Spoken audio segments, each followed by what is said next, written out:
டெரிடஸ் home score trust சார்பில் 7 லட்சம் மதிப்பிலான நிவாரணப் பொருட்களை மழை வெள்ளத்தால் பாதிக்கப்பட்ட குடும்பங்களுக்கு வழங்கப்பட்டது.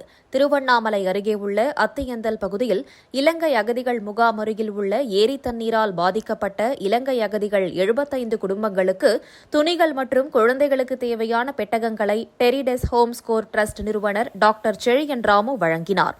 மேலும் திருவண்ணாமலையில் மண் சரிவில் 7 பேர் உயிரிழந்த பகுதியில் பாதிக்கப்பட்ட 390 குடும்பங்களுக்கு அன்றாட வாழ்க்கைக்கு தேவையான அடிப்படை பொருட்கள் மற்றும் குழந்தைகளுக்கு தேவையான பால் ஃபீடிங் பாட்டில் உள்ளிட்ட பொருட்கள் வழங்கப்பட்டன.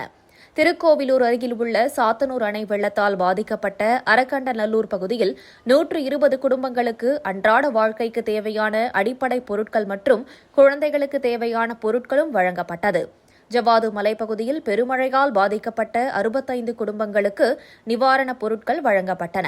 துணை இயக்குநர் ஷர்மிளா தலைமையில் பிரியங்கா, அனிதா, ஜஸ்டின், வேலு ஆகியோர் நிவாரணப் பொருட்களை வழங்கும் பணியில் ஈடுபட்டனர்.